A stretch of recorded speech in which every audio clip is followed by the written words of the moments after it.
Hola, compañeros y doctora, buenos días. Nosotros somos el equipo número 2, que está conformado por Monse Quesada, Claudia Licea, Elena López, Jessica Villegas, Aldo Sánchez y yo soy Bielka García. En este video vamos a comentarles acerca de los temas correspondientes para el llenado de la práctica 2. El tema central va a ser la valoración nutricional mediante antropometría. Vamos a comenzar a definir un concepto muy importante que es la evaluación antropométrica. Bueno, la evaluación antropométrica van a ser el conjunto de mediciones corporales y las características físicas para determinar los niveles y grados de nutrición. En pocas palabras, la antropometría va a ser una técnica que va a evaluar las proporciones, el tamaño y la composición del cuerpo. Es utilizado como un método de investigación del estado nutricional y le va a ayudar al profesional de la salud para comprender mediante estas mediciones el estado nutrimental de su paciente. ¿Qué nos permiten saber estos análisis? Bueno, estos análisis nos van a ayudar a determinar si la persona presenta sobrepeso, desnutrición o si es una persona saludable. Las medidas más comunes para realizar estos análisis van a ser pues la altura y el peso corporal. También se pueden llegar a implementar la medición de perímetros, como se puede ver en la imagen, ya sea pues de la cadera, del pecho, la cintura o también el ancho de un brazo o de una pierna. Estas medidas pueden llegar a tener cierta variabilidad, ya sea por mala calibración de la báscula o porque nosotros no supimos colocar bien la cinta métrica o también se puede ver afectada por alguna posición que tome el paciente al momento de estarlo midiendo, lo que afecte pues, en la medición. Una valoración del estado nutrimental es muy importante en la atención al paciente, ya que se ha demostrado que existe una estrecha relación entre una nutrición adecuada con el aumento de la mortalidad. Examen físico. Este proporciona datos fundamentales respecto a la aportación de macronutrientes y micronutrientes. Los macronutrientes son aquellas sustancias que proporcionan energía al organismo para un buen funcionamiento y otros elementos necesarios para reparar y construir estructuras orgánicas, para promover el crecimiento y para regular procesos metabólicos. Entre ellos encontramos a los carbohidratos, las proteínas y las grasas. Los micronutrientes son sustancias que no aportan energía, pero que sí son esenciales para el buen funcionamiento de nuestro organismo. Entre ellos encontramos a las vitaminas, a los minerales y a los oligoelementos. Desnutrición. Es importante destacar que el paciente con desnutrición por lo general tiene varias deficiencias. Desafortunadamente, los signos y síntomas de la mayor parte de las deficiencias nutricionales no aparecen sino hasta que existe un estado avanzado de desnutrición.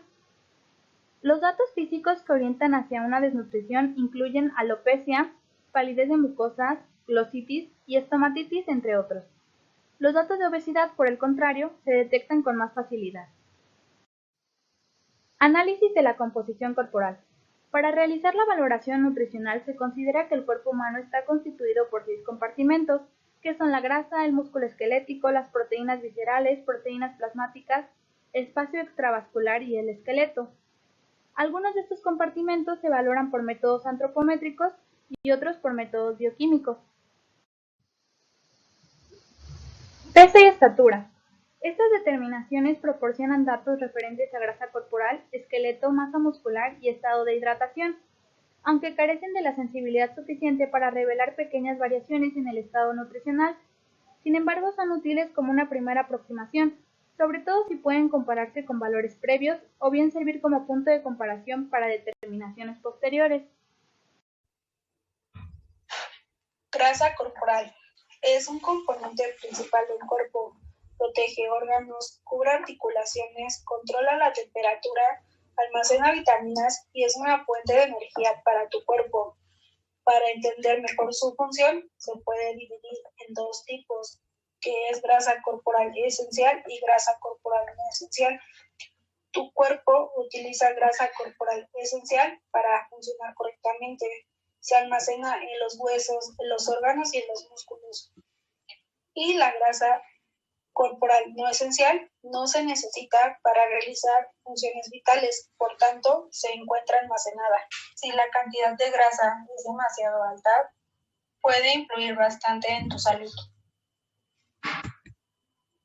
El tejido adiposo puede almacenar hasta 145.000 calorías que se utilizan durante los periodos de bajo ingreso calórico, dando como resultado una disminución del peso corporal. Sin embargo, esta disminución de peso puede ser ocultada por un aumento del líquido corporal y a causa de esto, la cantidad de grasa debe valorarse únicamente junto con el peso corporal total. Una forma sencilla de evaluar el contenido corporal de grasa es mediante la medición de pliegues cutáneos. Esta medición permite valorar la cantidad de tejido adiposo subcutáneo.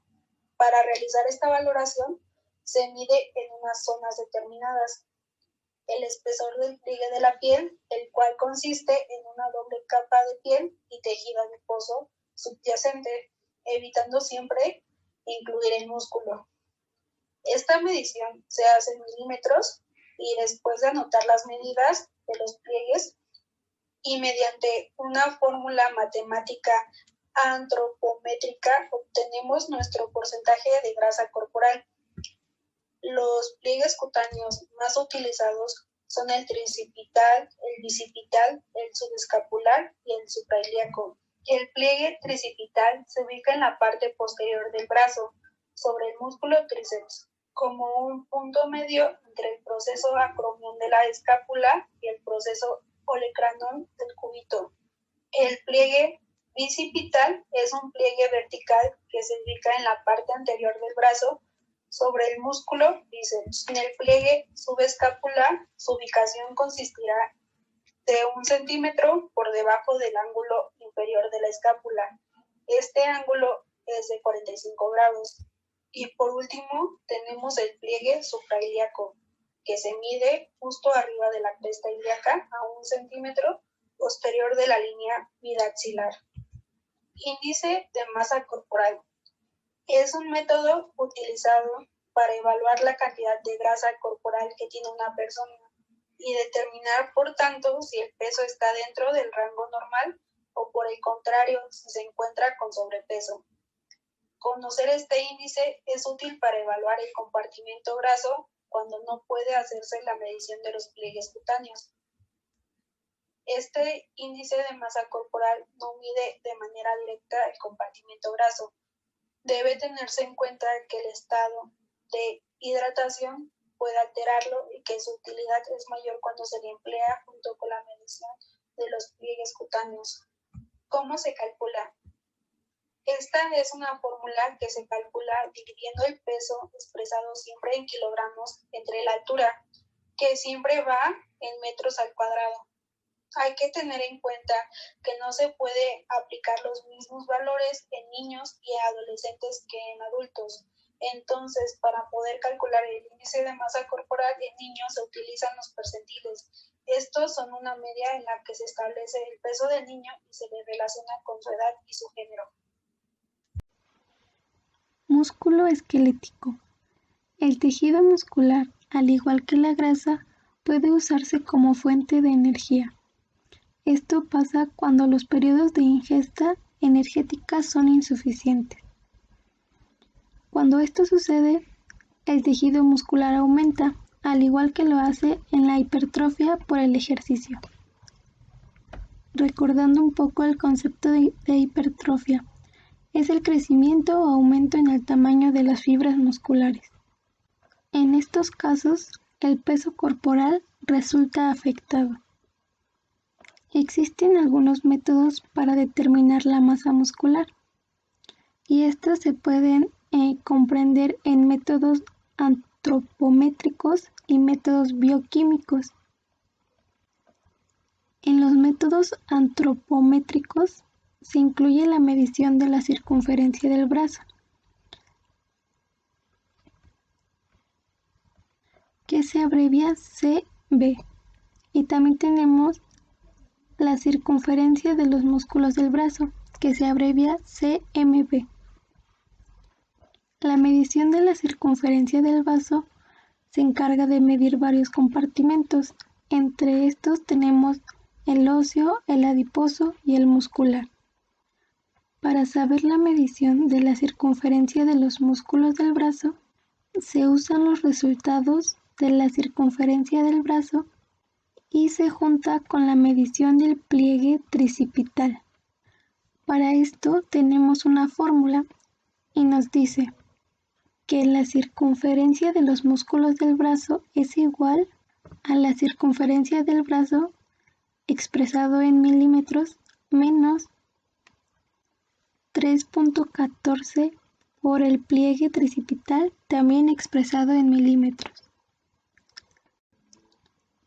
Métodos bioquímicos.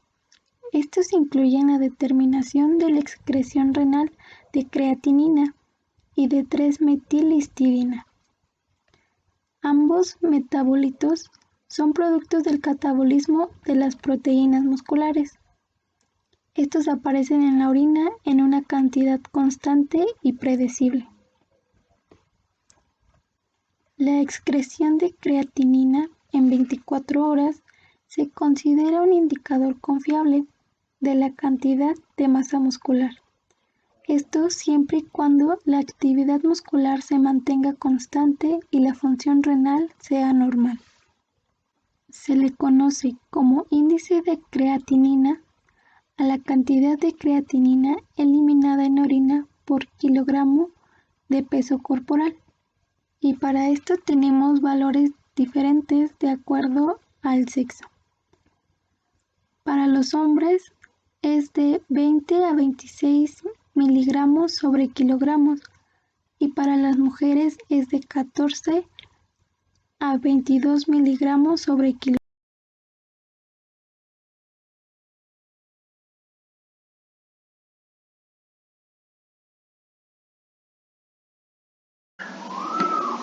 Y pues vamos con lo que son las proteínas viscerales. La valoración de las proteínas viscerales depende de la medición de las proteínas circulantes y estas a su vez dependen de la síntesis hepática y el suministro de nutrimentos.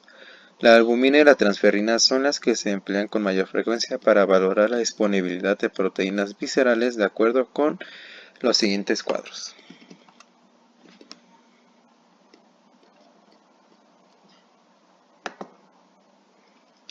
Y aquí está el cuadro. Cuando la albumina sérica en miligramos por decilitro es mayor a 3.5, la disminución de las proteínas viscerales es ninguna. Cuando es de 2.8 a 3.5, la disminución es poca. De 2.1 a 2.7 es moderada y menor de 2.1 ya es grave. Y cuando la transferrina sérica es en miligramos por decilitro es mayor a 200, la disminución de las proteínas viscerales es ninguna. De 151 a 200 es poca, de 100 a 150 moderada y cuando es menor a 100 de igual forma es grave. Función inmunitaria. En la desnutrición, la función inmunitaria resulta afectada, ya que disminuye la quimiotaxis de los neutrófilos, la cuenta total de linfocitos y la reactividad cutánea a diferentes antígenos. En consecuencia, el paciente desnutrido es particularmente vulnerable a las infecciones. La valoración del sistema inmunitario generalmente se realiza mediante la determinación de la cuenta total de linfocitos y la valoración del retraso de la sensibilidad cutánea a antígenos.